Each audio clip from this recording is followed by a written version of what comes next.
Olá, inovativos, tudo bem? Hoje iniciamos aqui mais um podcast da Inovativos, né? O seu canal de informação sobre tecnologia, inovação, tudo com foco nessa questão da experiência do cliente, né? Da experiência do usuário. E hoje temos aqui um tema muito interessante para debater com vocês e com os nossos colegas aqui, que é sobre o passado, presente e futuro dos pagamentos. Como é que a evolução redefiniu esse mercado, né? Antes da gente iniciar esse debate, eu gostaria de deixar dois recadinhos importantes. Uma é agradecer a WorldPay, uma das nossas mantenedoras que apoia as nossas iniciativas. Muito obrigado, Thiago. Imagina. O segundo recado é para você que acesse o nosso conteúdo, inovativos.com.br, as nossas redes sociais, no LinkedIn, no Instagram, e também prestigie os nossos conteúdos no YouTube, tá bom? Antes de eu apresentar os nossos convidados, eu queria só fazer um overview sobre o cenário que a gente vai estar discutindo aqui hoje com os nossos convidados, e evidentemente antes apresentando cada um deles. Eu acabei de olhar um recente estudo que a WorldPay produziu em parceria com a McKinsey, que chega à sua 10ª edição, o Global Payment Report, onde foram feitos estudos com mais de 40 países, né, com 40 mil consumidores, né, e aponta que na América Latina, né, esse recorte da América Latina mostra que 48% dos pagamentos já são digitais, né. Isso é um número impressionante já, né, sendo que há 10 anos o dinheiro predominava, né, é um intervalo de tempo tão curto, né. Então, o que a gente... com base justamente nessa diferença, em 10 anos, e até tentando recuar um pouquinho, que a gente vai começar nosso papo. Eu queria aqui iniciar justamente a primeira rodada de apresentações. Começar aqui, pode ser com o Thiago? Pode ser, Thiago? Claro. E a gente vai nesse sentido aqui. Obrigado, Ivan. É um prazer estar aqui de novo. Acho que o patrocínio da WorldPay é super legal, porque é um conteúdo super interessante que o Inovativos traz. E é um prazer estar novamente aqui no podcast, dessa vez com o Fábio, com o Kaoru, com a Ângela, de distintas empresas, para trazer um pouco a visão deles, dessa evolução de meios de pagamento. E como você falou, do lado da WorldPay, apresentar um pouco o Global Payments Report, que, como você bem disse, essa é a 10ª edição, são 10 anos que a gente faz esse estudo ininterruptos, são 40 mercados no mundo, esses 40 mercados representam mais de 80% do PIB global, então é super bacana para trazer um pouco, não só da evolução, mas também as características de alguns mercados, ver quais são as particularidades do Brasil contra os Estados Unidos, contra a China, contra a própria América Latina, nossos vizinhos. Então, de novo, um prazer estar aqui com vocês. E até é interessante, porque até é um dado que para mim é curioso, você ter 1% da economia, você citou outros países, né? A Argentina, por exemplo, 1% de transações já é em Bitcoin, né? Por exemplo. Sim. Aliás, em criptomoedas, né? Sim. É um dado que a gente gostaria de entender melhor nesse papo aqui. Bom, se você apresentasse ela. Olá, obrigada, Ivan, obrigada, Inovativos, pelo convite. Meu nome é Ângela Ferrante, eu tenho 61 anos, sou diretora financeira no Enjoei, trabalho desde os 14 anos, eu sou divorciada, tenho uma filha e tenho 2 pets. Minha filha Giovana, meus pets, o Paulo e o Ernesto. E muito obrigada. Muito obrigado. Então, todos os seus filhotes estão vendo em casa, né? A mamãe, eu esqueci uma coisa, eu sou corintiana. Isso faz muita diferença. Por favor, cara. Tá indo bem até agora. Não, mas hoje não é um bom dia para falar de futebol, tá falando com o Thiago. Aqui não é um bom dia para falar de futebol. Primeiro, obrigado, Ivan, obrigado, Inovativos, aqui pelo convite aqui de estar nesse painel. Eu sou Ricardo Kaoru, no mercado todo mundo chama de Kaoru, tenho aí um pouquinho mais de 30 anos aqui de mercado financeiro, mercado de serviços, mercado de pagamentos, né? Trabalhei em várias empresas e atualmente atuo como CEO da ConnectCar. Maravilha. Fábio? Primeiro, agradecer Inovativos, agradecer o Ivan aí pelo convite, por estar aqui com os colegas aqui da área financeira, o Ricardo aí como CEO de uma grande companhia. Eu sou Fábio Itikawa, sou diretor financeiro e relações com investidores da Espaço Laser. Tenho 25 anos aí de trajetória nesse segmento financeiro, passando por empresas de consultoria, bancos e setor imobiliário, e recentemente me juntei a Espaço Laser no setor de varejo, estética e beleza. Maravilha. Então vamos lá, então, pessoal. Eu queria colocar aqui como nossa primeira pergunta para essa primeira rodada, discutir um pouco como que era nos primórdios do e-commerce, que não é tanto tempo assim, né? Eu queria perguntar justamente isso. Como que vocês com grande experiência no mercado, como é que era esse início, como que era o pagamento no início do e-commerce, na visão de vocês? Inclusive, fiquem à vontade para quem quiser começar aqui. Você pode começar. Eu posso começar. Primeiro a gente tem que contextualizar, né? O e-commerce vem de carona pelo spread da internet. Então, a hora que a internet começa a ganhar rede, né? Começa a ser uma coisa que entra na casa das pessoas, as empresas percebem um canal online, porque você tinha um mundo físico e você tinha até algumas empresas que atuavam com televendas. E aí a internet dá essa possibilidade do canal online. Então, era um ambiente muito novo e que trazia muitos desafios para as empresas, então, de efetivamente explorar esse canal, porque se o concorrente começa a explorar, você tem que correr atrás, né? Mas todo mundo estava aprendendo como fazer isso. Então, você tinha empresas que você entrava e você podia pagar com cartão ou com boleto. Você tinha alguns sites, e eram sites, né? Nós não estamos no mundo dos smartphones ainda, não tinha os aplicativos. Você podia, em alguns sites, você recebia uma ligação depois para confirmar se aqueles dados do cartão eram seus dados do cartão. Falta de segurança, receio do consumidor. Então, foram muitas barreiras para o e-commerce avançar. Mas ele vem exatamente crescendo junto com a internet, né? Então, à medida que esse avanço tecnológico chega, esse nível de comunicação instantâneo que a gente tem chega, as empresas acompanharam e exploraram esse canal da venda online. Legal. Vocês tinham ideia de quem era o consumidor daquele primeiro momento da internet? Quem era o principal consumidor dos primeiros e-commerce? Vocês têm alguma ideia, algum cheiro de quem era? Um perfil, assim, de quem eram essas pessoas? Contas em banco? Que tipo de banco que era? Vocês têm alguma ideia? Algum de vocês poderia contar pra gente aqui? Eu não sei se eu tenho essa ideia, assim, total, mas eu posso te contar, em 99 eu estava no UOL, foi a primeira empresa de tecnologia que eu trabalhei, eu fiquei lá de 99 a 2006, e eu me lembro de uma reunião que foi uma reunião exaustiva, assim, de 4, 5 horas, do UOL desenhando o que seria o Shopping UOL. Então, já um conceito de marketplace. E era uma coisa muito doida. Eu lembro que eu saí da reunião e falei para o meu chefe, assim, 8h30 da noite, eu falei, eu estou exausta. Que mundo é esse que nós estamos desenhando? Que as pessoas não saem de casa para comprar um tênis, que as pessoas não saem de casa para jantar no restaurante, que as pessoas não vão à livraria para escolher o livro, para olhar na banca o que tem de novidade, de livro, enfim, para sentir o cheiro de uma livraria. E hoje, né, 20 anos depois, 25 anos depois, eu tenho uma assinatura de ração para os meus gatos, que eu não preciso me preocupar de ir na loja, pegar, de ver que a lata de ração acabou. Ai, meu Deus, os gatos estão com fome. Não, aquilo chega na porta da minha casa. Então, o comércio eletrônico veio te salvar um tempo muito precioso. Então, você tira da frente aquilo que é habitual, né? E você ganha esse tempo para outras coisas mais prazerosas. Mas, voltando à sua pergunta, se eu tiver que falar de consumidor, eu consigo lembrar de algumas primeiras lojas no UOL. Eu lembro que tinha uma de flores online, que eu não vou lembrar qual era. Eu lembro de Clóvis Calçados. Olha só.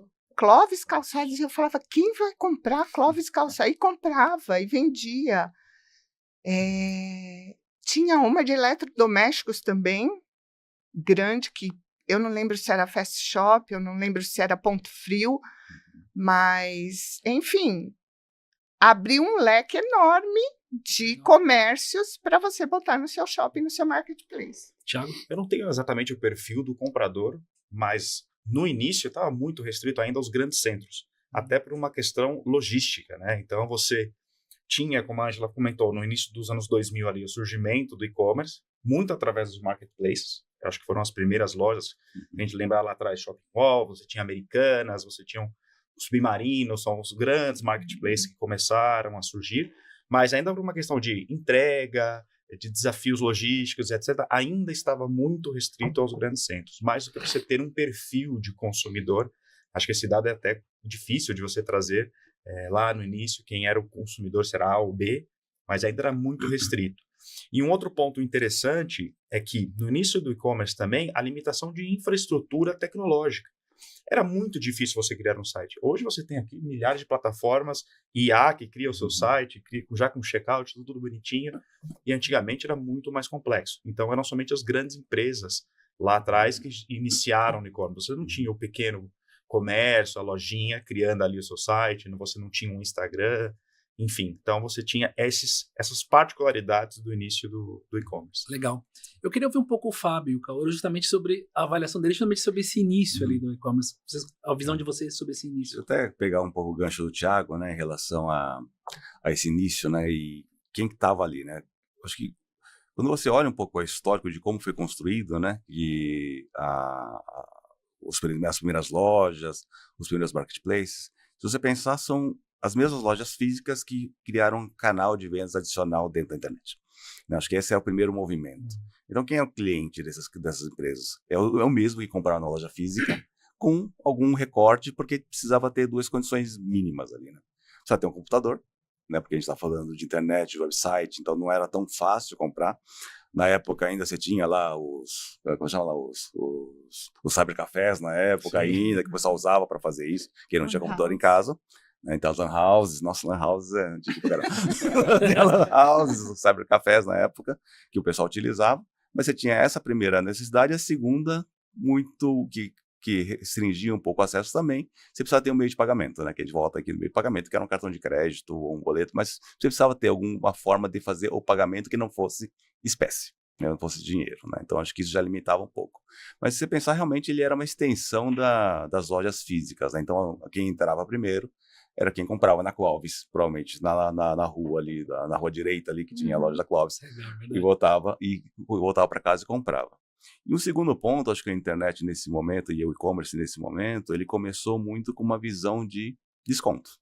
Também, você tinha um segundo apelo, na verdade, muito forte na época, né? Que para competir com a loja física, como você não tinha a possibilidade de sentir ou provar ou experimentar o produto, você tinha que dar algum outro atrativo. E o atrativo naquele momento era preço. Então, não sei se vocês vão lembrar, todo o e-commerce, ele foi baseado, o início do e-commerce, assim, não, é mais barato comprar na internet. Por isso você ia para lá e derivava muito do ímpeto de compra dos consumidores para o site. Por quê? Porque você tinha uma vantagem ali de ter um produto mais barato ali que você talvez não fosse comprar no mundo físico, né? Então acho que esse talvez seja o começo ali do processo, né? O começo do que acontecia, do que tinha ali disponível dentro das lojas. Interessante. Fábio? Só complementando aí que os dois colegas comentaram, é que, enfim, acho que o e-commerce também tinha uma grande barreira, né? O consumidor ainda sentia uma certa desconfiança de comprar, né, via meio eletrônico, né, via e-commerce, né? Porque, enfim, será que eu vou receber primeiro? Será que o produto que eu estou comprando de fato é original? Não sei, enfim.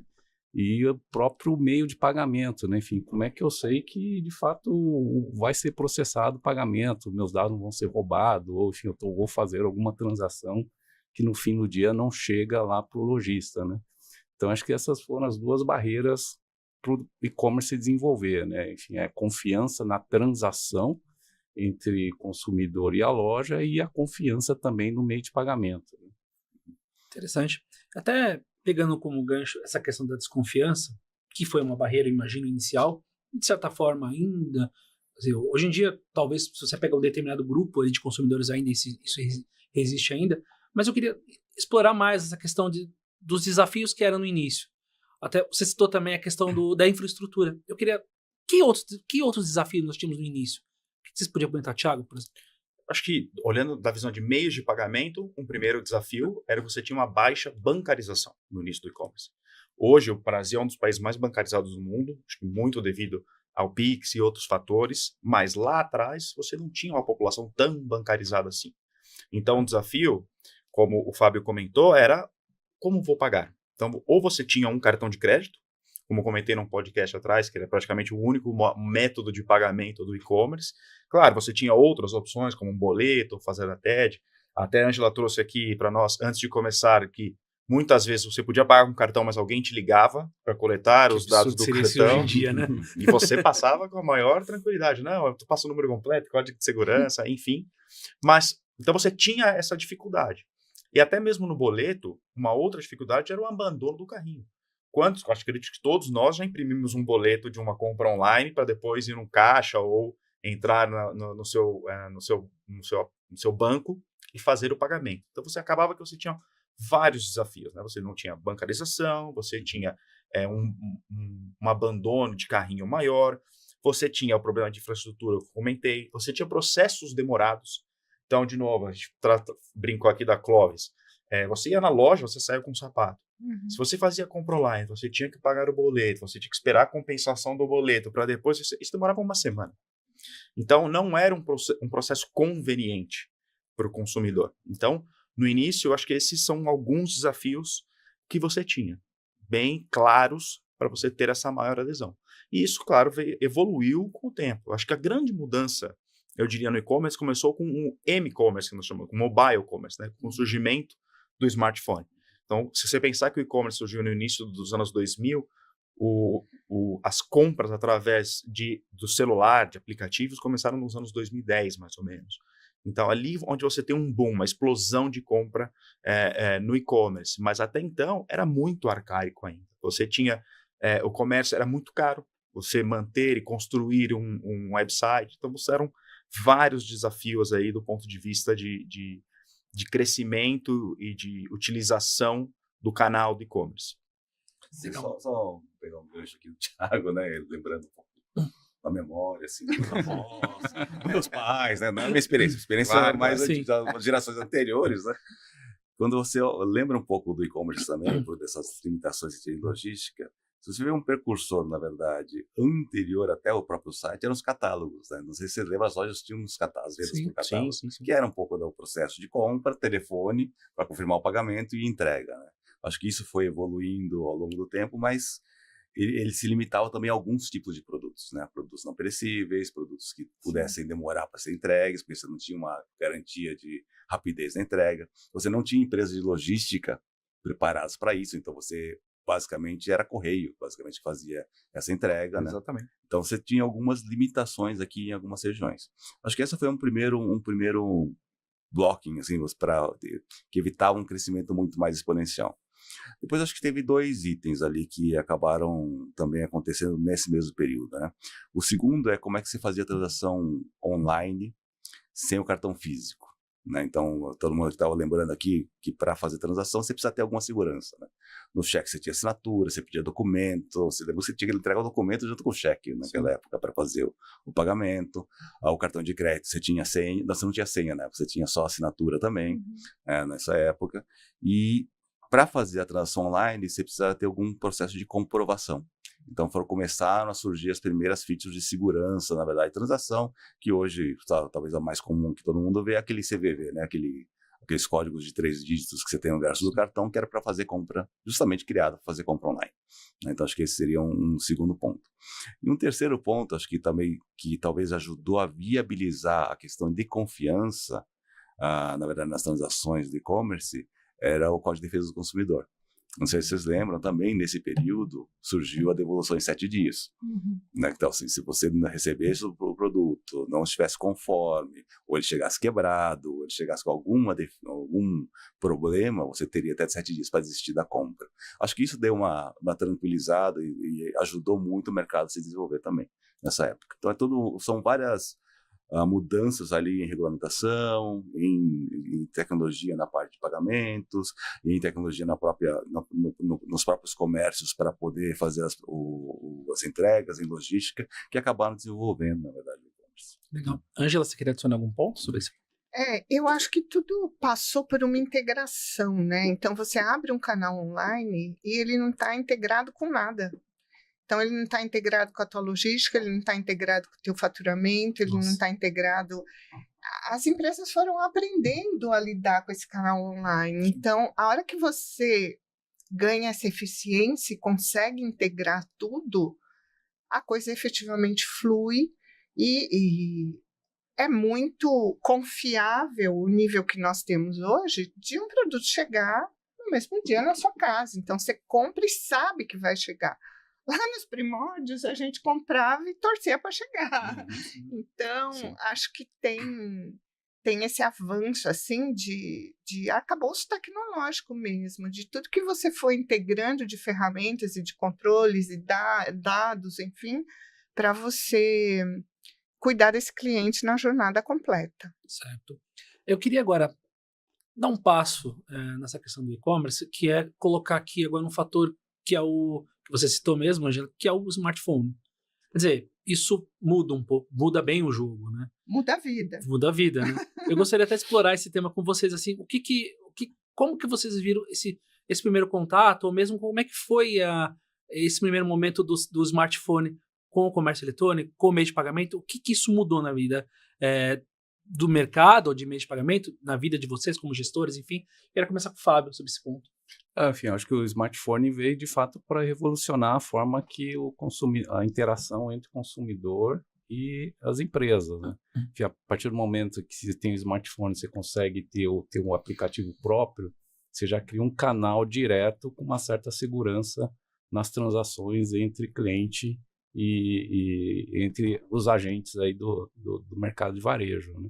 Então, acho que o smartphone veio de fato para revolucionar não só meio de pagamento, mas a forma de como que a gente interage de maneira geral. Enfim, e aí o smartphone surgem vários outros meios que são formas de divulgar o teu produto dentro desse mundo eletrônico, né? Enfim, começa a surgir as redes sociais, começa a surgir interações mais instantâneas entre pessoas, né? Enfim, então acho que o smartphone veio de fato como uma grande revolução, não só no comércio eletrônico, mas na vida das pessoas de maneira geral, né? Legal. Parecia que estava tudo já... Criou-se um universo ali Esse dentro, universo né? paralelo. Com ativação, com a venda, efetivamente, e com o pagamento. Até queria explorar um pouco como é que foi esse início ali, essa expansão ali do smartphone e como é que afetou o mercado de vocês. Legal. Trazendo um pouco os dados do Global Payments Report, o que é interessante que a gente viu nesses 10 anos, né? Isso tudo começou lá em 2014, hoje, esse ano na 10ª edição. Como eu falei, as compras via smartphone começaram no início dos anos 2010, por volta ali. Então, em 2014, para você ter uma ideia, olhando globalmente, as compras via celular representavam somente 19% de todas as compras. Então, a grande maioria, o grande volume ainda estava via computador, porque você não tinha os aplicativos ainda tão fáceis, de todas as lojas praticamente com o seu aplicativo, ainda você tinha dificuldade de abrir o site, você tinha sites que eram difíceis de ser visualizados no smartphone, então a penetração ainda era muito baixa. Se a gente fizer um avanço para o último ano, para 2024, os smartphones já representaram quase 60% de todas as compras. Então você vê essa mudança radical em 10 anos. Você tinha ali em torno de 20%, 19%, 20% das compras para quase 60%. Então essa é uma mudança muito interessante. E um outro ponto da adoção das compras via smartphone é a mudança também na forma de pagamento. Então, esse estudo, a gente dividiu pela primeira vez os meios de pagamento entre digital payments, então, o que nós consideramos os pagamentos digitais, do que é cartão e dinheiro. Então, os pagamentos digitais, basicamente, Pix, as carteiras digitais, as wallets, ou Buy Now, Pay Later, enfim, que você tem muito forte lá fora, versus os cartões e dinheiro. Então, se você faz esse mesmo recorte de 10 anos, em 2014, 70% dos pagamentos, e aí olhando físico e online, estavam entre cartões e dinheiro. E só 30% em meios digitais. A gente faz essa evolução de 10 anos, reverteu exatamente na mesma proporção. Então, hoje, 70% de todos os pagamentos no mundo já estão em meios digitais e 30% ainda entre cartões físicos ou dinheiro. E o interessante foi ver a mudança ali, que isso aconteceu exatamente em 2019. Então, eu brinco que é a tempestade perfeita, porque aconteceu exatamente antes da Covid. Então, antes da Covid foi quando os pagamentos digitais ultrapassaram os cartões e o dinheiro. E aí, devido à pandemia, todos nós ficamos trancados, aí é onde eu acho que o e-commerce realmente teve a explosão que teve. Porque você tinha limitação de sair às ruas, de comprar, então você teve uma explosão. Então, até a estimativa do estudo é que 2/3 de todas as compras digitais vão ser feitas no smartphone até 2030. Você acha que o fator confiança na pandemia ele melhorou muito ali? Porque também não tinha muito o que fazer? Eu acho que nem só o fator confiança, não digo que a pandemia melhorou o fator de confiança, eu acho que a evolução dos meios de pagamento melhoraram esse fator. Então, hoje você tem a tokenização dos cartões dentro das carteiras digitais. Por isso que você tem uma maior adoção das carteiras digitais. Não só isso, eu acho que também a comodidade vai lado a lado com a segurança. Não adianta você ter um meio de pagamento super seguro se você tem que fazer ali 3, 4 etapas para fazer o pagamento. Que é o que a gente encontra muito em alguns sites quando você tem a autenticação. Quantas e quantas vezes você não entrou em um site que você nunca comprou, de repente salta um pop-up do aplicativo do seu banco, porque você tem que autenticar. Muitas pessoas falam assim, opa, peraí, mas por que está abrindo o aplicativo do meu banco? Então a pessoa acaba desistindo.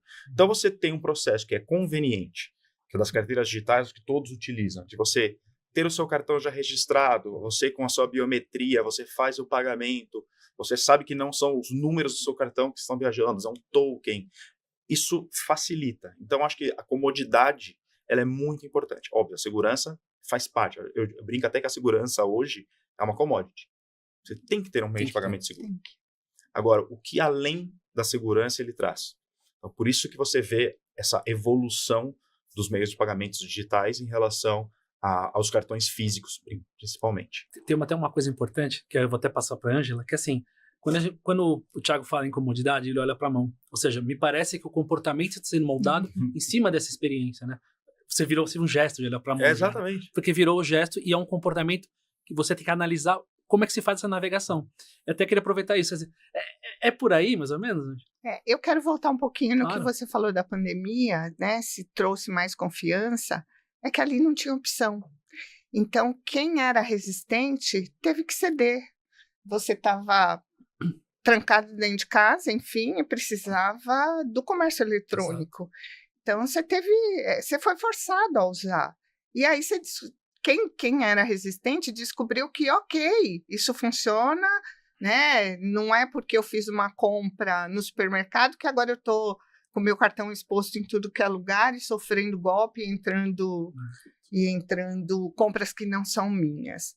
Então, eu acho que eu gostei do termo da tempestade perfeita, né? Então, você juntar uma evolução com um momento de efetiva necessidade global que nos obrigou a testar e trouxe todo esse avanço. Agora, quando você entra no mundo dos smartphones, você ganhou uma amplitude, né? Então, tanto o consumidor, o usuário, a pessoa da rede social, quanto as empresas, você ganhou uma amplitude imensa.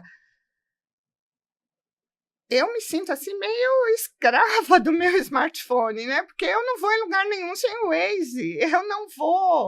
Eu não consigo embarcar se eu não tiver o aplicativo da companhia aérea que eu comprei aquele ticket, porque é um saco procurar o totem lá no aeroporto com aquele monte de malas batendo nos seus pés, enfim, para você imprimir um bilhete para embarcar. Então, você baixa o aplicativo da companhia aérea para você ter o teu QR Code ali para embarcar. E, de novo, né, traz uma agilidade, uma velocidade maravilhosa. Certo. Caoros? Eu acho que só voltando até um pouco nessa questão, falando um pouquinho do smartphone primeiro, acho que o smartphone traz duas coisas principais. Né? Acho que ele vem a reboque também do acesso à internet aqui mais disseminado aqui em várias regiões do país. Né? Então você tem uma primeira amplitude de atuação, na verdade, da população, né? Então você consegue entrar muito mais nas camadas C e D da população, né? Que antes você, com o computador, você não tinha esse acesso. Então você permite que boa parte da população tenha acesso aos sites, aos apps, etc. Né? Então isso ajuda, e é um mercado consumidor latente, que antes não tinha possibilidade de estar consumindo, né? Eu acho que esse é o primeiro ponto. E um segundo ponto, na indústria de pagamentos, o smartphone traz identificação. Então, na verdade, traz uma forma de identificar a pessoa, na verdade, que ajuda também na questão da confiança, de como executar ou como efetivar a transação no final, né? Porque você tem lá, no mínimo, um telefone, você tem um e-mail, você tem algumas coisas que você não tinha antes quando você fazia a transação em outros meios. A gente tentou, durante muito tempo, quando ainda era desktop, né? A maior parte das compras, você olhar o IP, mas o IP começou a ser fraudado, então você tinha evoluções para serem feitas. Então o smartphone trouxe também um pouco mais de segurança da própria transação. Aí só, acho que até voltando um pouco antes na questão da segurança, e a segurança sempre foi eu estou batendo um pouco nessa tecla porque, na verdade, o crescimento do mercado depende muito de confiança, né? Acho que o mercado de e-commerce depende de confiança. Ele foi evoluindo conforme as pessoas entenderam, na verdade, comprar era seguro, né? Que ela não ia perder seu dinheiro, que ela não ia ter fraude, que ela não ia ter transações no cartão que não eram delas, ou se tivesse, ela poderia contestar. Então, isso foi evoluindo ao longo do tempo, né? E os agentes de mercado eles tiveram que evoluir com isso, né? Se você pegar no começo lá, estou falando de 2000, 2010, 2015, até 2012 ali, quem assumia a fraude de e-commerce eram os lojistas, né? Inverteu para fazer essa confirmação de dados aqui, que era o liability shift que a gente falou lá na época no mercado, lá para 2010, 2012 ali, que foi quando foi feita a mudança, que falou assim, não, se o comércio segue as orientações do emissor, a transação está garantida. E daí o risco vai para o emissor do cartão. Então, acho que isso também ajudou muito, na verdade, a garantir que o comércio ele se desenvolvesse, né? Então, acho que a segurança da transação sempre foi um item aqui que andava em paralelo à evolução do comércio, né? Então, não adiantava ter um site super bom, com uma diversificação muito boa, mas que os clientes não confiassem no pagamento. Isso foi evoluindo ao longo desse tempo. Interessante isso. Quer dizer, a confiança, ela não só é um elemento que veio desde a origem dessa relação no comércio à distância, como também moldou mercados, né? Você tem empresas que atuam para isso, para dar essa confiança, seja criando tecnologia, blockchain, seja lá o que for. Você tem aí mercados surgindo nisso. Eu até gostaria de ouvir sobre isso, assim, como é que você viu esse movimento, Fábio, de dar uma confiança para um consumidor que estava ali à distância e fala que vivia assim no início, olha, será que o meu produto vai chegar? Será que eu mandei para o lugar certo? Como é que você viu essa evolução? Assim? A confiança digital. Eu acho só complementando aí o que o Thiago e a Ângela comentaram, né, da pandemia, enfim, acho que não só nós clientes, né, enfim, teve que utilizar o e-commerce, mas também as empresas teve que se adaptar, né, enfim. Você pega uma grande rede de varejo, de moda, com todas as lojas fechadas, como é que eles vão vender, né? Enfim, então eles tiveram que se modernizar, enfim, montar toda uma estrutura para atender as vendas via e-commerce, né? Então acho que a pandemia, enfim, não só acelerou o lado do consumidor, mas também das companhias se atualizarem e ver de fato que o e-commerce é um canal grande de vendas e também de vendas e de traquear, conhecer um pouco mais o consumidor, né? Em relação à segurança, Ivan, acho que isso é crucial em qualquer relação em meio de pagamento principalmente, né? Enfim, acho que a gente está vendo aí a evolução desse meio de pagamentos com o Pix, né? O Pix traz toda a segurança, mas também traz a instantaneidade, né, da transação. Então, acho que isso, de fato, é o backbone aqui dos meios de pagamentos, né? Você ter essa segurança de que não só a transação vai ser efetivada, mas ser efetivada de forma segura, né? Sim, quer dizer, aquela história de que a gente tinha na confiança no fio do bigode, agora a gente tem que construir um mercado com confiança no fio da internet, né, agora, né? A gente tem que pensar nessa direção. Desculpa o trocadilho, tá, pessoal? Eu queria agora, até pegar agora um recorte, até com o Thiago, sobre como é que se desenvolveu o mercado de meios de pagamento nesses últimos 10 anos, com base no estudo de vocês, que até eu já disse no início, quer dizer assim, hoje nós temos aí quando se fala de pagamentos digitais de qualquer espécie, você tem 48% na América Latina, você tem aí mercados que utilizam dinheiro, como o México, enfim, você tem aí outras coisas curiosas, como eu citei no início, do caso da Argentina, poxa, 1% de transações em criptomoedas é muita coisa para uma economia, enfim. Quer dizer, eu queria entender um pouco como que você vê, já falando um pouco de atualidade, né?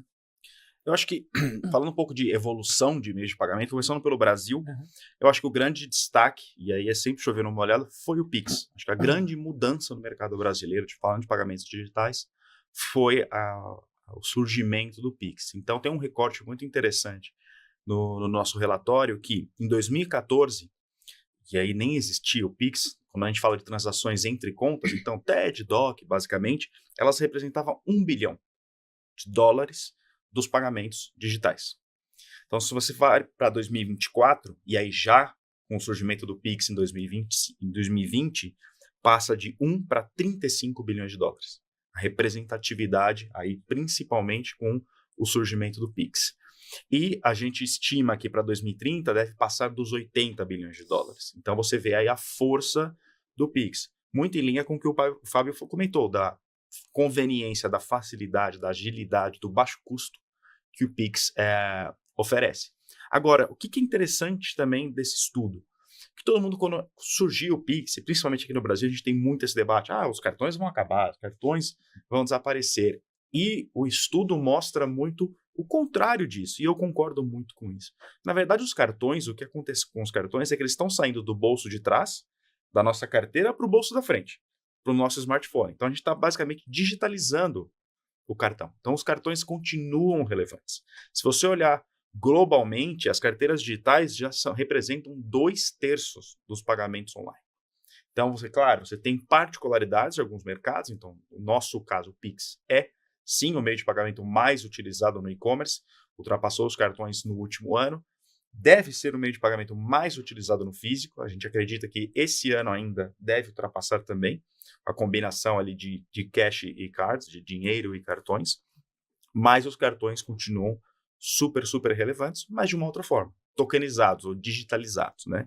Então, falando das carteiras digitais, por exemplo, e olhando ali a nível global, e trazendo um recorte não só do digital, mas do físico também, porque as carteiras digitais, o que eu acho interessante é a facilidade do pagamento no físico, de você fazer o tap and pay, né? De você aproximar da maquininha sem necessidade de digitar. Que cresceu bastante, inclusive, né? Exatamente. E devem crescer ainda mais, porque tem um outro ponto interessante. O Pix, no Brasil, por aproximação, que deve estar a ponto aqui de ser oficialmente lançado, você já tinha alguns bancos com outras formas trabalhando, mas oficialmente deve ser lançado agora, também vai ser através de carteiras digitais. Então você vai ter uma explosão ainda maior.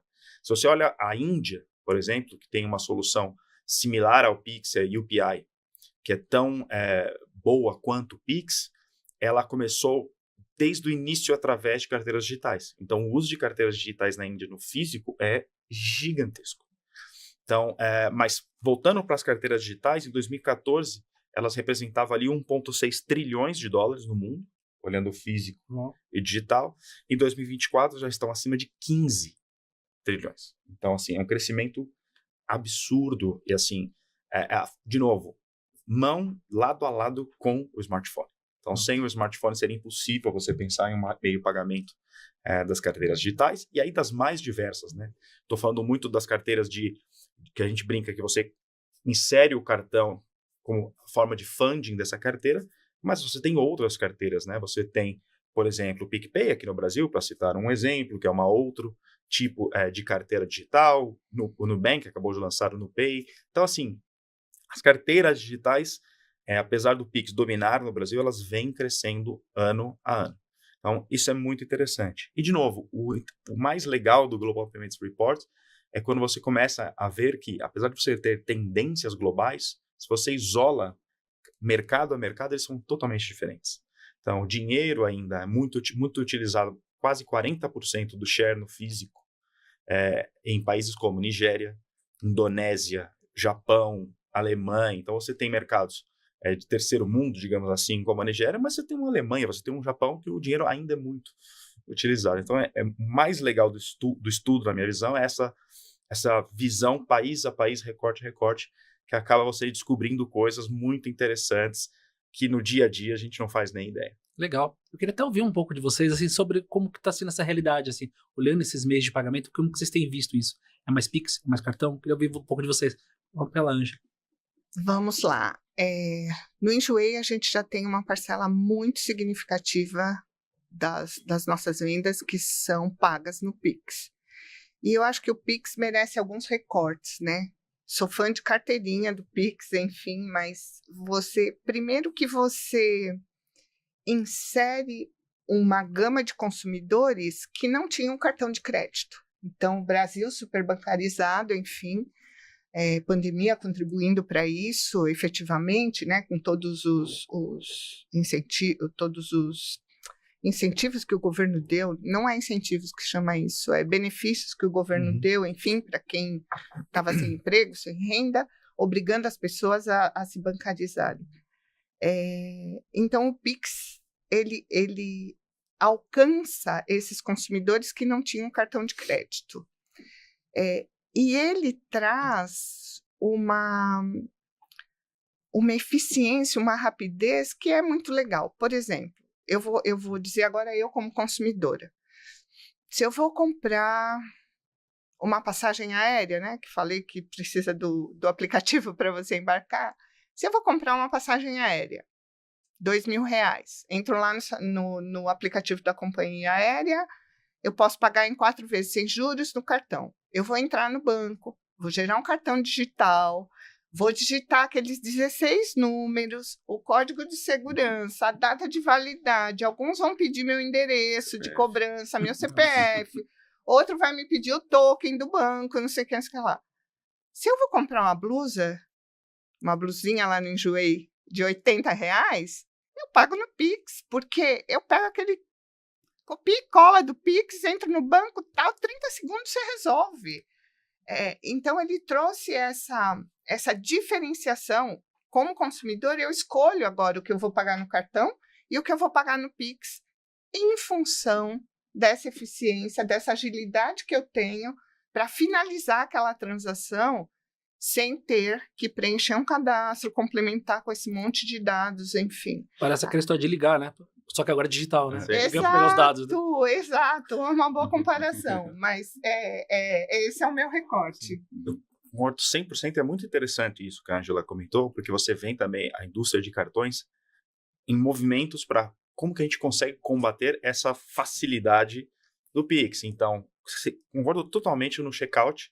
Se você, de novo, como eu comentei, você tem 2, 3 etapas para fazer o pagamento. E no Pix você escaneia um QR Code, acessa o banco e faz o pagamento, um abraço. Então, a indústria também está... O Click to Pay é um belo exemplo. De você ter a facilidade, através de um clique, você já ter os seus dados tokenizados dentro daquela plataforma, você, através de um clique, fazer um pagamento, você continua trazendo as vantagens do cartão que o Pix ainda não tem, como, por exemplo, parcelado. O Pix com certeza, vai ter o Pix parcelado. Mas, então, de novo, a conveniência é muito, muito importante para o consumidor. E o que eu acho mais legal de tudo isso é a variedade. Acho que o mais importante hoje para um comércio é oferecer várias formas de pagamento. Porque imagina você perder uma compra porque, puxa, não tem ali um parcelado em 3 vezes, ou lá não tem um Pix, que é inimaginável no caso do Brasil, mas isso é muito interessante. A conveniência, mas também você dar esse leque de opções para o consumidor é super importante. Eu até gostaria de voltar a esse ponto do cartão. Eu só queria ouvir primeiro um pouco do dia a dia aqui, do pessoal aqui. Fábio, como é que é no dia a dia? Como é que está essa relação? Mais Pix, mais cartão, mais o quê? Eu acho que o Thiago tocou num ponto importante, que é o crédito, né? Enfim, o varejo depende de crédito, né? Então, o Pix ainda, enfim, é tudo transações à vista. Na nossa realidade lá do Espaço Laser, mais de 90% é cartão, porque a gente precisa crédito para os nossos clientes comprarem os tratamentos, né? Então, a gente parcela até 14, 16 vezes, né, o tratamento, e isso é parcelado no cartão. Acho que com o avanço do Pix, com o Pix parcelado, né, enfim, eu acho que isso começa a mudar um pouco o jogo, mas no varejo, crédito é o nome do jogo, né? Então, você tem que ter formas, meios de pagamento que viabilize o crédito para os clientes. Só comentando aqui um pouquinho, pegando esse gancho, né? E acho que falando um pouquinho acho que o que o Pix trouxe, né? O Pix substituiu muito dinheiro aqui no Brasil, né? Ele foi uma substituição de dinheiro e aí sim tem uma relação grande com a pandemia, porque o pessoal não queria usar dinheiro, porque era sujo, né? Acho que essa seria a sensação, né? Então isso acelerou, na verdade, a adoção do Pix e acelerou a adoção do smartphone com pagamento, né? Porque, na verdade, o contactless ali permitia você não tocar no terminal, né? Então, hoje em dia, você tem muita gente que tem fobia de tocar no terminal lá, né? Já tá passando álcool ali, logo que tá usando, vai teclar qualquer coisa, já tá passando álcool, né? Então, acho que a pandemia acelerou. Acho que a questão de você ter um pagamento que tá na tua mão e não usar o dispositivo do terceiro. E o segundo, o Pix, justamente para não ter efetivo, na verdade, não ter que ficar carregando moeda, que realmente se você pensar, é uma coisa muito complicada do ponto de vista de saúde, né? Então, são os dois pontos principais ali. Agora, quando você olha a evolução que a gente tem aí dos pagamentos, né? O cartão de crédito no Brasil, durante muito tempo, foi o único instrumento de compra que era possível, né? Você não tinha outro instrumento, né? O Pix, o cartão de débito, ele sempre foi muito complexo para ser usado, porque dependia de senha, dependia de uma validação muito mais complexa para fazer compra, né? Então, ele era muito bom para sacar dinheiro no terminal eletrônico, no caixa eletrônico lá, mas fora isso, você não usava o cartão de débito para nada, né? Acho que, literalmente, você não usava o cartão de débito por conta da complexidade. Acho que o Pix tirou essa limitação de você acessar o fundo que você tem na sua conta corrente e fazer o pagamento diretamente. Isso facilitou muito. O que o Pix não resolve? Crédito. Ele continua não resolvendo o crédito. Daí, quando você olha um pouco a evolução, o cartão de crédito ainda tem uma relevância muito grande, os cartões em geral, e eles vêm crescendo ainda numa taxa razoavelmente alta, né, em torno de 12%, 15% ao ano ali em volume de transação. Por quê? Porque ele ainda é muito necessário por conta do crédito, né? O mesmo Pix parcelado, né, assim, o Pix recorrente vai acontecer, o Pix automático lá vai acontecer, o Pix por aproximação também vai acontecer, mas eles são todas transações à vista, né? Então você tem que ter o dinheiro, os fundos na sua conta para poder fazer o pagamento. Para fazer um parcelado, vai acontecer, só que vai ter o quê? Juros. Tá? Então, dificilmente você vai entrar com um Pix parcelado que não tem uma cobrança de juros de tarifa. Sim. Você não vai ter a cobrança dos custos de transação de bandeira, lá de um cartão de crédito, mas muito provavelmente você vai ter uma cobrança de juros. Então, o que o cartão de crédito ainda traz? Parcelado sem juros. Então, acho que a discussão ali um pouco mais para frente vai ser como o mercado vai se adaptar a como manter uma ferramenta de compra, que é o parcelamento sem juros, que na verdade nunca é sem juros, mas na cabeça do consumidor é sem juros, versus você adotar um Pix que vai ser parcelado, mas que vai ter uma tarifa. Eu acho que essa vai ser a grande batalha, na verdade, daqui para frente, para ver quem que ganha ali essa parcela do consumidor, né? Que precisa realmente, não tem o dinheiro no momento, quer fazer um consumo de bens de valores mais elevados, bens ou serviços de valores mais elevados, e precisa desse crédito para conseguir continuar consumindo, né? Acho que essa vai ser já uma primeira grande evolução. Eu acho que um segundo ponto que também vem aparecendo, né, e o Thiago falou muito bem, né, os bancos mesmo estão evoluindo muito em ver como é que simplifica ainda mais essa operação para não acontecer o que a Angela comentou, né, de você ter que passar um monte de dados para fazer uma transação, né. Então você começa a ter muito mais foco aqui no chamado Embedded Finance ali, né, que você tem o pagamento invisível dentro da transação. Eu acho que futuro, na verdade, deve ser muito mais ligado a esse processo, né? Então você vai fazer a transação de compra e você não vai perceber que você está fazendo o pagamento, porque o pagamento já vai estar lá embarcado, ou o token, ou os seus dados todos já vão estar lá, vão estar em todos os lugares, vamos dizer assim, disponíveis e já sendo validados, né? Então você não vai precisar fazer essa transação. Acho que um exemplo aqui, e aí eu vou trazer um pouco, fazer um comercial aqui também, fazer um pouco do comercial aqui da Connect Car aqui, a gente chama até de pedágio, né? A tag de pedágio, por definição, ela tem que ser sem fricção. Por quê? Porque você não tem o momento de passar a transação. Certo? Você não tem um terminal, você tem que passar direto. Você está circulando com o teu veículo, e você simplesmente passa, e essa passagem é contabilizada no pagamento. Ele talvez seja o primeiro movimento de Embedded Finance, assim, lá atrás, aqui estou falando de 15 anos atrás, que existiu no mercado. Por quê? Porque é um pagamento que você não enxerga. Porque você já fez toda a tokenização, você já embarcou todo o meio de pagamento, e isso vem evoluindo ao longo do tempo. Acho que esse modelo do que foi aí, e hoje a própria Connect é considerada uma carteira. Sim. É uma carteira digital, continua sendo uma carteira, como é um PicPay, como é um Mercado Pago. Por quê? Porque justamente o que ele faz é isso, né? Você dá acesso ao pagamento, com um meio de pagamento que está tokenizado, dentro de uma iniciação de transação que é feita num comércio qualquer, né? Pode ser um pedágio, pode ser um estacionamento, pode ser um drive-thru, etc. Então, acho que esse movimento de ter cada vez mais a transação, o pagamento saindo do momento de decisão do cliente, né? Porque o mais chato que tem é você fazer todo o processo de compra e chegar no pagamento sem negar. Né? Essa é a pior experiência do mundo que você vai ter em qualquer negócio. Então, sair desse momento de fricção de decisão do cliente e realmente se passar, ele ser todo feito em back, né? Ser todo invisível e você não perceber que você está fazendo a transação. Acho que isso vai ser a evolução aqui do mercado aqui por frente. Legal. Esse ponto do pagamento invisível e esse link da tag de pedágio da ConnectCar faz todo sentido, porque você passa pelo pedágio, você nem sabe mais qual é o valor do pedágio. Você vê depois, se você olha a sua fatura no detalhe e tal. E um outro paralelo que eu faço muito são os aplicativos de transporte. Que hoje você entra, você sai e você não vê o pagamento, você não tem fricção. Essa é uma experiência fantástica para o consumidor. Aconteceu há 2 semanas recentemente, eu voltei de uma viagem, cheguei em Congonhas. Geralmente em aeroporto, quando está muito caótico, eu pego um táxi da fila ali. Se não tem muita fila, eu entro num táxi. E eu cheguei de madrugada, fui pagar com o meu cartão e a maquininha não passava, não funcionava. E assim, 5 horas da manhã, na porta da minha casa, você já começa a ficar tenso. Você fica, poxa, eu tô na rua, tô aqui com minha carteira na mão, tentando pagar, etc. Então, essa é uma má experiência. Então, eu concordo 100% com o Kaoru, que esse pagamento invisível é o futuro. Então, você ter, seja um Pix, seja um cartão, qualquer que seja a forma de pagamento, essa facilidade é o nome do jogo. E só para concluir o ponto de variedade de formas de pagamento, por que eu digo que é muito importante você considerar todas as formas de pagamento? Na Europa, há alguns anos, surgiu nos Estados Unidos o Buy Now, Pay Later. E eu até brincava, falava assim, nossa, vocês estão descobrindo o nosso crediário das casas de Bahia dos anos Outro nome, né? 80, né? Então, e era um pagamento que no início, todo mundo falava, não, isso não vai funcionar, o pessoal para que vai pagar parcelado? E hoje é um dos pagamentos que mais cresce na Europa. Por uma série de fatores, aumento de taxa de inflação, etc, etc. Então, assim, é sempre importante você estar antenado do que está acontecendo no mercado, quais são as novas formas de pagamento que estão surgindo, para você não perder uma venda. Porque você perder uma venda porque você não oferece um meio de pagamento A, B ou C é o pior dos mundos. Sim.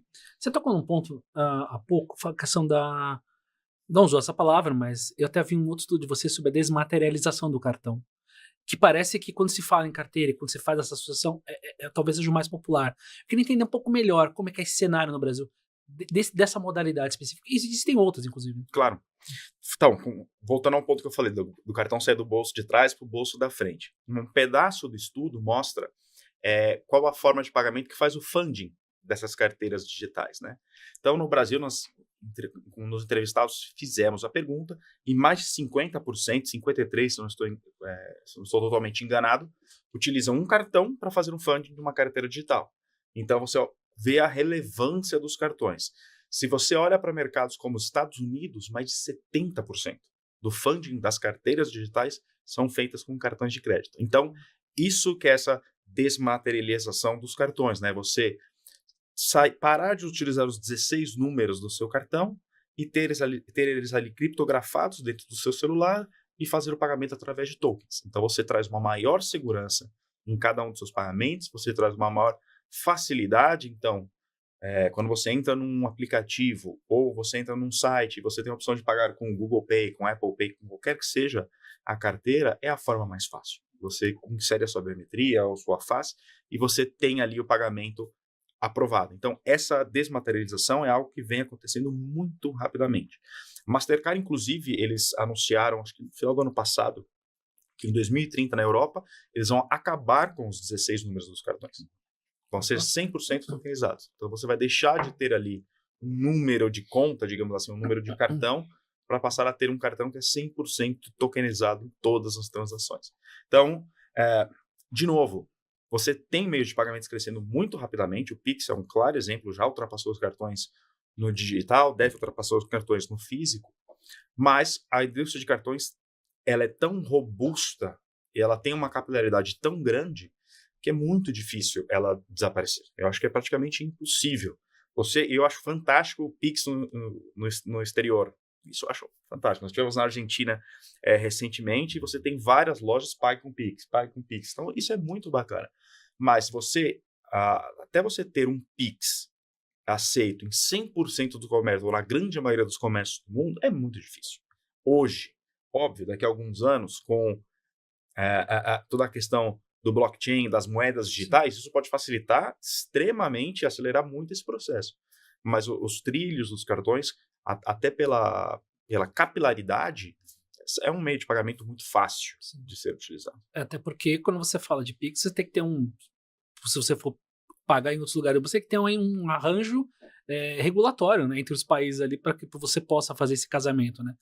E aí eu não sei se até parece que nós temos vários movimentos de pagamentos assim do tipo Pix, né? Na Argentina já temos alguns. Sim. Vai ter o da Colômbia, né? Parece, né? A Colômbia já teve um primeiro Pix, digamos assim. Eles estão lançando agora um segundo produto chamado BREB, que na verdade eles tiveram o Banco Central do Brasil até auxiliou aí no lançamento, na criação, no desenvolvimento dessa solução. Tanto que a Colômbia é um mercado muito interessante, porque as carteiras digitais já são o segundo método de pagamento mais utilizado, mas agora, com o surgimento do Pix colombiano, digamos assim, também fica aquele ponto do tipo assim, como que vai ser a adoção? Será que ele vai ter o mesmo sucesso do Pix? Ou será que ainda vai ser uma solução que você tem outras formas de pagamentos mais convenientes? Eu acho que os exemplos claros de Pix com grande sucesso, acho que é Índia, com certeza, com o UPI, e no Peru. No Peru, o IAP também tem uma evolução muito, muito interessante. Na Argentina, nossos vizinhos, acabou que o mercado pago ocupou esse espaço. Então, você não teve essa necessidade, apesar que eles estão lançando também, se eu não me engano, uma solução similar ao Pix de transferência entre contas, ou já até existe, mas o mercado pago já ocupou esse espaço. Então, o mercado pago hoje é a carteira utilizada por mais de quase 60% da população argentina. Então, de novo, acho que independente se é um Pix, se é uma carteira digital, se é uma criptomoeda, se é o pagamento por biometria, no final das contas o que está mais fácil e mais seguro. O consumidor aí é quem vai decidir se opta por meio de pagamento A ou B, dependendo ali do impacto ou das facilidades que ele tem. Sim. A gente até tinha feito no roteiro, a gente falava um pouco de Pix. A gente abordou muito Pix agora há pouco, né? Então, eu até gostaria de fazer um pouco inverso. Queria ouvir um pouco de vocês, a impressão de vocês sobre essa questão da carteira digital. A gente falou um pouco aqui, queria ouvir um pouco de vocês sobre essa impressão. O que você acha quais são as vantagens, quais são os desafios? Queria até começar com você, Fábio, sobre essa questão. Enfim, aí muito mais do ponto de vista de usuário, né? Enfim, como a companhia ainda trabalha muito no cartão, nas transações, cartão físico, 90%, né? Enfim, é a comodidade, né? Enfim, acho que é a comodidade que o Thiago comentou, né? Enfim, eu saio hoje de casa, não preciso levar carteira, né? Porque tá tudo no smartphone, não só o cartão, mas também carteira de motorista, enfim, o documento do carro, o RG. Então tá tudo concentrado em um aparelho que é o smartphone, né?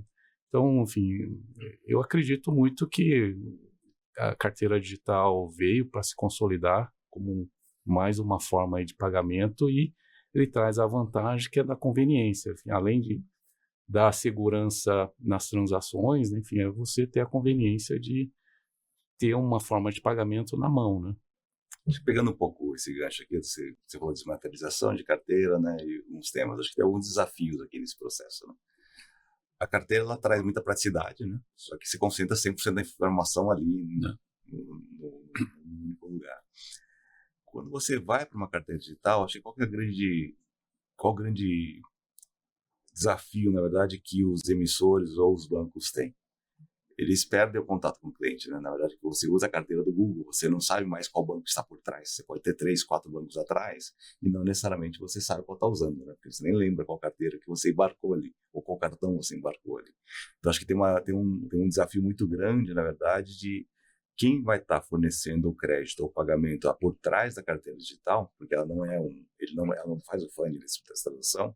Como é que as instituições vão se tornar relevantes, lembradas pelos clientes. Eu acho que esse é talvez seja um primeiro desafio grande aqui nessa mudança do que a gente vai estar vendo aqui para frente, né? Acho que um segundo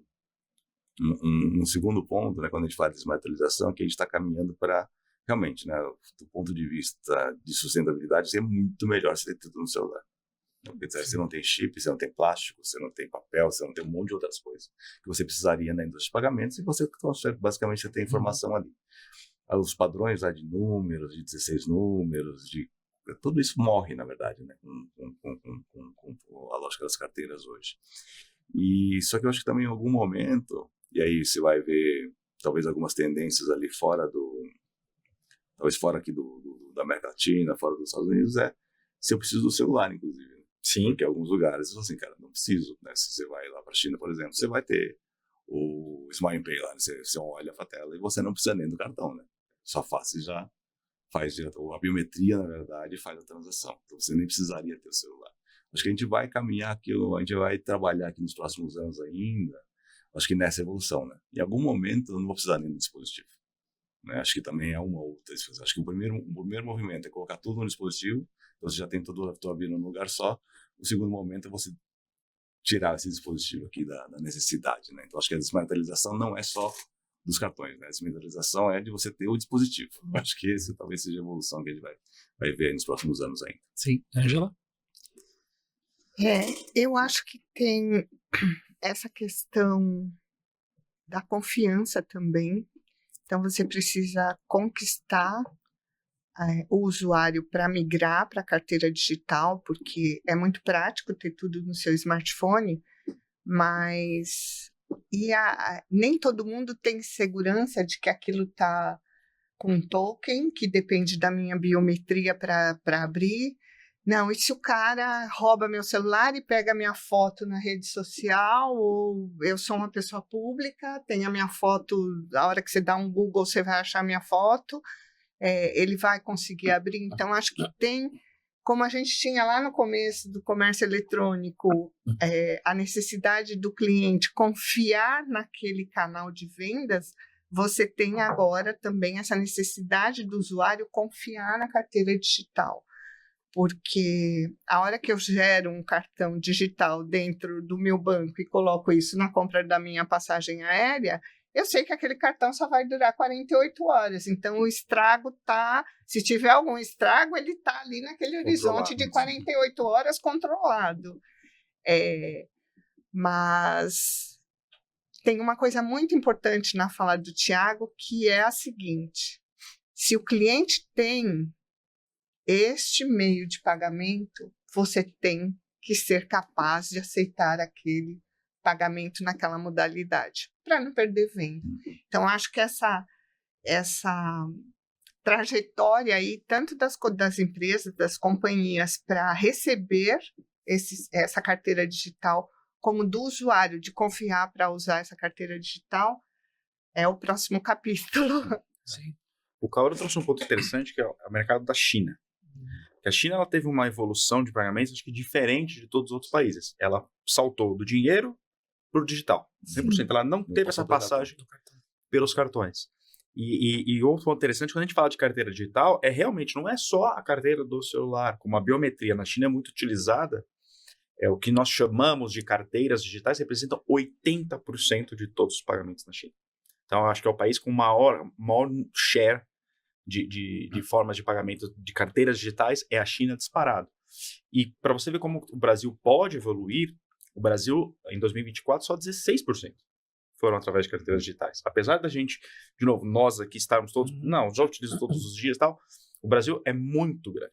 Então, de novo, volto no ponto das formas de pagamento. O boleto continua sendo utilizado, o dinheiro continua sendo utilizado, mas as carteiras digitais, e aí essa desmaterialização, seja através de biometria, seja através de celular, seja através, enfim, ela vem acontecendo muito rapidamente. Então, China, mais de 80%, Estados Unidos, 40%, Noruega, 40%. Então, os mercados mais desenvolvidos, isso vem acontecendo muito rapidamente.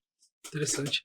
Eu queria, assim, a gente falou um pouco de experiência do usuário, né, como ele gosta, a partir do celular, enfim, questão de novos comportamentos, e aí você citou o caso da China, a China que passou por esse do dinheiro físico, e passou também por um movimento de grandes varejistas, né? Porque você não teve esse movimento de um Walmart como teve nos Estados Unidos, né? Eles pularam também isso, né? Você teve muito já esse contato já com o comércio eletrônico.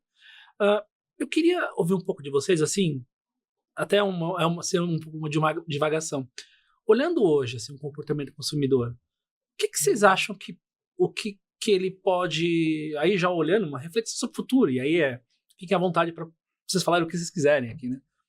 olhando esse comportamento do consumidor hoje, como ele está comprando e os desafios que ele está impondo, como que vocês imaginam assim, o que ele deve fazer num segundo momento? Eu não vou colocar 10 anos, porque 10 anos para a internet é muita coisa, e até 5. Mas num espaço aí mais de poucos anos, o que vocês imaginam que eles vão estar pelo menos tateando, assim? Queria até começar de novo com você, assim. Nossa, não sei se eu consigo brisar aí com você nisso, mas enfim, são muitos Brasis, né? Então, quando você olha os grandes centros, nós estamos aqui, digitais, smartphones, tal, não sei o quê. Mas você tem outros Brasis, outras situações econômicas que não vão alcançar tudo isso. Então, é a pessoa que vai ficar no Pix, é a pessoa que vai ficar no boleto, porque eu posso te dar um exemplo. Uma amiga minha, outro dia, nós fomos ao teatro, ela tinha comprado os ingressos, eu cheguei, encontrei com ela no teatro e tal, falei assim, ai, passa aí seu Pix, deixa eu pagar o meu ingresso. Ela me passou o Pix dela, a chave dela, eu fiz o Pix. Eu falei, esse Pix é maravilhoso, né? Ela falou assim, mas ainda tem gente que não usa. Eu falei, como assim tem gente que não usa? Ela falou, a moça que trabalha lá na minha casa me pede para pagar em dinheiro. Eu falei, é sério? Por quê? Ela não tem conta no banco? Não, tem, mas ela recebe um benefício do Bolsa Família, então ela não quer esse tracking do Pix na conta dela, né? Para provar que ela tem essa renda. Então, essa pessoa provavelmente ainda está no boleto. Então, vai avançar, né? As empresas, as companhias e o consumidor aqui, mas é esse consumidor que tem acesso a tudo isso, porque você continua com esse Brasil que não acessa tudo isso e que, enfim, vai ficar um pouco longe disso. Então, acho que a gente evolui, sim, com essa camada que tem acesso a tudo isso, mas a gente ainda fica... Porque esse consumidor é importante, claro, né? Porque esse consumidor da classe C, da classe D, ele é muito importante. E você continua dando o meio de pagamento que ele efetivamente quer usar para pagar uma transação. Sim. É o consumidor que está ditando no ritmo de adoção dessas tecnologias sempre. Né? Com os Brasis, né? Queria um pouco caouro. Eu acho que quando eu olho um pouco a evolução, eu concordo com a Angela, né, que assim, a evolução é desigual, né? Ela não é... Ela vai acontecer em momentos diferentes, velocidades diferentes, depende da região, depende do público, depende do segmento, né?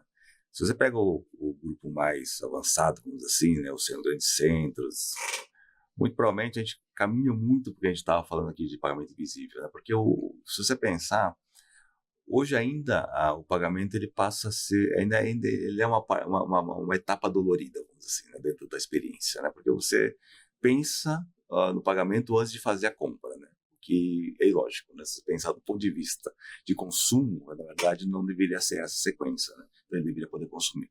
Então, acho que a etapa do pagamento invisível, de você poder realmente, eu quero fazer uma compra, eu vou comprar uma laranja, compro e saio com a laranja, acho que esse vai ser sem saber como foi feito o pagamento, etc. Então, ele seja com o futuro mais assim, desejável ali para o mercado consumidor mais avançado, vamos dizer assim. Né? E eu acho que ele é o desejo de todo mundo. O problema é que em algumas regiões não vai ser possível fazer isso. Então vai continuar tendo a vendinha da esquina ali, que o cara vai fazer caderneta ali no papel e vai receber parcelado em dinheiro ali no momento que ele receber. Vai acontecer isso ainda. Acho que a questão do dinheiro papel, na verdade, em espécie, acho que esse talvez seja o grande desafio dos governos, de como você vai matar isso. Alguns países já começaram, né, a tirar o dinheiro em papel moeda de circulação, mas ele passa muito por essa questão da informalidade. Né? Assim, você só consegue tirar se você formaliza 100% da economia. Porque 100% do dinheiro eletrônico é traqueável. Essa é a grande diferença. Né? Então, acho que se no momento que a gente conseguir fazer que 100% da economia seja formal, vamos dizer assim, ou passe pelos instrumentos formais, você consegue tirar o dinheiro do papel. Enquanto isso não acontecer, você não vai poder tirar. Então, acho que o Brasil está um pouquinho longe ainda de conseguir fazer esse movimento. Mas aí... eu quero dar só um complemento, que o Enjoei nasceu online, é uma plataforma, enfim, de de second hand. E agora nós estamos fazendo download para o mundo físico desde 2024 com as lojas físicas. E aí você é obrigado a aceitar dinheiro ainda no Brasil. O regulatório te obriga a aceitar dinheiro. Quando em outros países, já aconteceu comigo, de eu estar no Canadá, eu fui pagar um negócio em dinheiro e a pessoa falou, não, só cartão. Exato. Então, assim, enquanto o regulatório te obriga a isso, a hora que o regulatório acordar que se ele parar de obrigar o lojista a aceitar dinheiro, ele vai ter mais tracking daquele pagamento e daquela renda e whatever, o que seja, vira uma chave aí também, né? E só terminando aqui, só claro. Fica à para dar um vontade. tempo aqui. Acho que só é um exemplo aqui dessa questão do dinheiro, né? Vou dar um exemplo aqui do mercado de mobilidade aqui, que é a questão do free flow, né? Que é o pagamento ali que, inclusive, não tem nem a cancela, não tem nem a praça de pedágio, você vai circular na estrada só passando com o carro, né? Nesse movimento, você vai pegar alguns movimentos aqui de mercado, né? O primeiro, que você já tem o pagamento invisível, que já existia, mas vai acelerar. O segundo, você desmaterializa a tag, você não precisaria da tag, você olha a placa do carro, né? Então todo mundo que passar ali vai poder ser cobrado. Porém, mesmo com toda essa evolução do free flow, que você tira toda a fricção, que o cliente vai passar lá com o carro lá e nem vai saber que está pagando pedágio, nem sabe a tarifa, tem uma obrigação regulatória da concessionária deixar um terminal para fazer pagamento de dinheiro. Obrigatoriamente, para a parte da população que não queira usar nenhuma tag, ou não queira entrar num site lá para fazer o pagamento do pedágio a posteriori, ele tem que ter uma disponibilidade de um caixa eletrônico, alguma coisa onde ele consiga fazer o pagamento físico. É impressionante isso, né? Sim. Mas hoje ainda é realidade numa tecnologia que, teoricamente, está para os próximos 5 anos. Assim, e ainda continua sendo uma obrigação regulatória ter o dinheiro. Então, acho que tem uma questão ainda cultural, uma questão regulatória que vai ter que ser vencida para isso avançar mais rápido. Legal. Fábio? Enfim, essa questão regulatória é importante, né? Enfim, você pega a telefonia, enfim, ainda as empresas de telefonia têm que manter o orelhão, né? E ainda isso é obrigatório para as empresas de telefonia manter como questão regulatória. Mas voltando à tua pergunta, Ivan, eu acho que o consumidor, depois da pandemia, mudou muito o comportamento de compra, né? Enfim, já vinha, né, sendo adotado a compra online, né? Enfim, mas a pandemia acelerou. E hoje eu vejo o consumidor querendo comodidade e imediatismo, né? Então, comodidade eventualmente até receber serviços em casa. Você pega, hoje você vai fazer um exame no Fleury, você não precisa ir no laboratório, né? Enfim, vai a enfermeira lá coletar seus exames e depois você recebe o resultado dos seus exames via internet, né?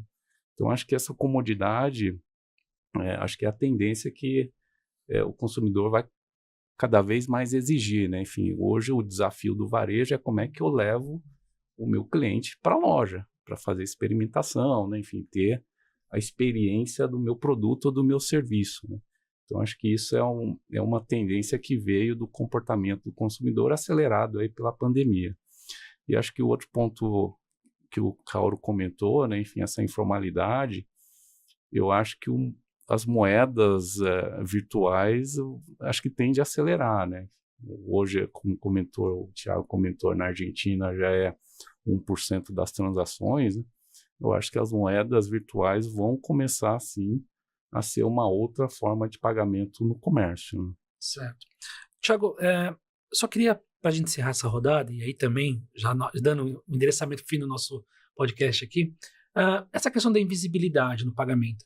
Me parece que quando você pensa em experiência, meio de pagamento, e acho que até mesmo questão de acompanhamento e logística vão ser coisas que o consumidor ele não vai querer acompanhar, vai ser fluido.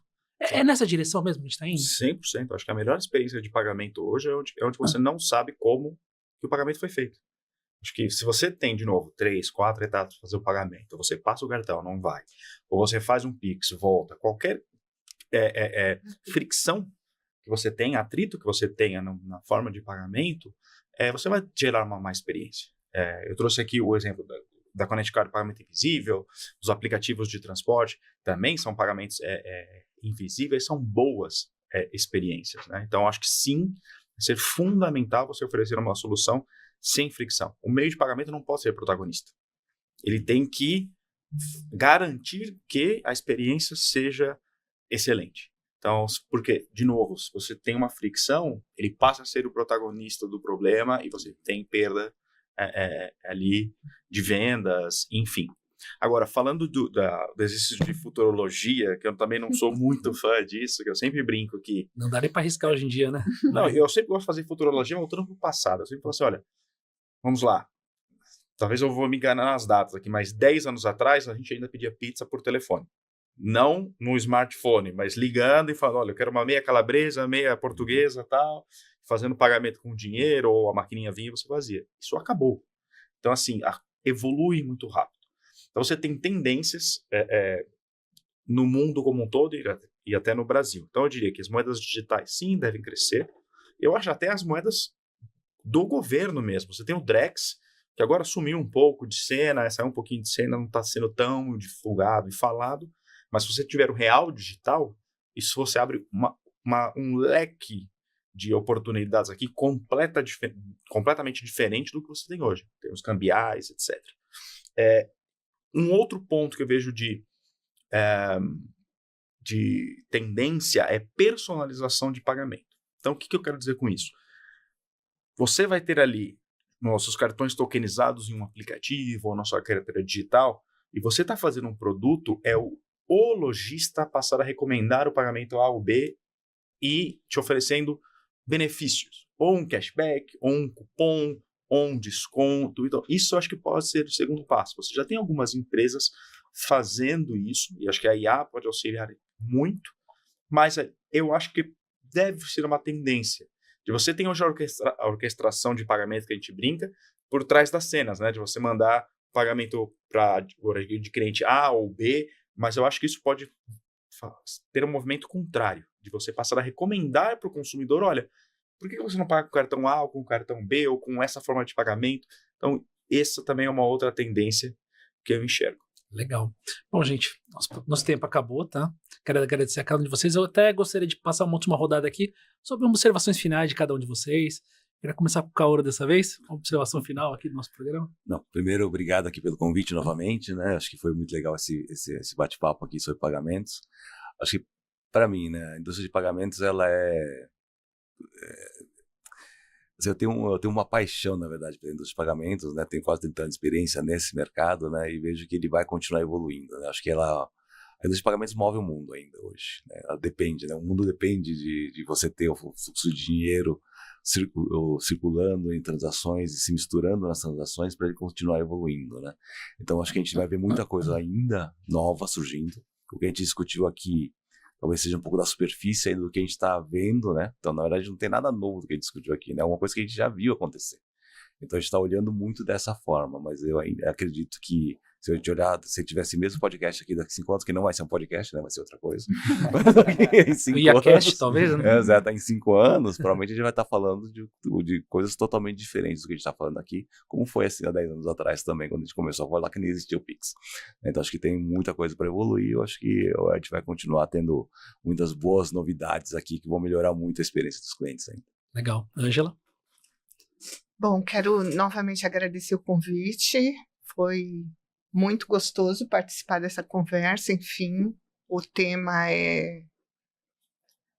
tá nas nossas veias, e a evolução é isso, né, é um caminho sem volta e meios de pagamento não fica de fora, é uma parte muito importante da jornada do cliente, mas é importante olhar a jornada do cliente como um todo, né, lá desde os tempos do UOL, tinha uma coisa que se falava muito no UOL e que para mim é uma verdade, é que a navegação tem que ser intuitiva. E quando a navegação é intuitiva, você tira esse atrito do cliente, né? Ele tem que navegar com facilidade naquilo. E cuidar de meios de pagamento é cuidar dos abandonos de carrinho, é cuidar de que aquela transação seja finalizada. E finalizou, você tem um pós-venda. Então, é olhar a jornada como um todo, né? Não adianta você estar com tudo eficiente e o seu Reclame Aqui está com a carinha vermelha. Então, acho que tem um pouco disso. Acho que é muito importante, essa evolução vai continuar, né? É uma constante, mas é olhar para o cliente na jornada completa. Muito obrigado. Aliás, eu adorei aquelas histórias da Clovis. Muito interessante. Vale até entrevistar um dia ele e falar, por que vocês pararam? Vocês estavam indo tão bem, né? De repente. Não, primeiro agradecer a Ivan, agradecer a Inovativos pela oportunidade de estar aqui falando com outros colegas aqui da área financeira. E acho que olhando para frente, né, os meios de pagamento, de fato, como o Thiago comentou, enfim, não pode ser o protagonismo dessa jornada do cliente, né? Enfim, hoje a gente tem que focar, as companhias têm que focar na melhor experiência do cliente. E acho que a tendência é, de fato, uma segmentação. Enfim, as próprias empresas começarem a ofertar qual que é a melhor forma de pagamento para o cliente com base e a inteligência artificial, enfim, com analytics por trás, conhecendo bem o cliente para poder ofertar a melhor experiência nesse processo de compra, nessa jornada de compra, né? Mas eu acredito que, enfim, é uma indústria que evolui muito rápido, tem muitos players envolvidos, né, nesse segmento aqui de meios de pagamento e acho que tem muito ainda a evoluir, né? Legal. Por fim, Thiago. Não, na verdade agradecer, Ivan, obrigado mais uma vez. Prazer estar aqui com o Fábio, com o Kaoru, com a Ângela nesse bate-papo. Acho que foi super leve, porque é uma coisa do dia a dia. E na verdade, da minha parte, queria convidar todos a acessarem o nosso Global Payments Report, que foi lançado recentemente. A gente deve ter a versão em português em breve, também lançada através do nosso website, wordpay.com, ou através das redes sociais, que traz esse estudo super bacana. Acho que essa é uma edição especial de 10 anos, mostra bem essa evolução de meios de pagamento e esse recorte país a país. Então, principalmente para quem está pensando aí em trabalhar em outros mercados, explorar outras regiões, é super importante. A gente brinca que é praticamente um livro de cabeceira da pessoa ali de finanças, de meios de pagamento que quer explorar outros mercados. Até porque a base é muito legal, 40 mil pessoas, sabe, ouvidos, uma base bem significativa. São 40 países, 40 mil consumidores entrevistados, a gente está falando de mais de 80% do PIB mundial, então traz um recorte bem interessante ali do mundo de meios de pagamento. Legal. Bom, agradecendo de novo a cada um de vocês pela participação no nosso podcast, agradecendo também a nossa audiência, tá? Mais uma vez, muito obrigado pela participação e por vocês estarem assistindo a gente. E, mais uma vez, acesse o nosso site, né, para mais conteúdos como esse e outros, né, no inovativos.com.br e também as nossas redes sociais, no LinkedIn, no Instagram e outros. E também, evidentemente, acompanhe os nossos conteúdos no YouTube. É isso, pessoal. Até uma próxima.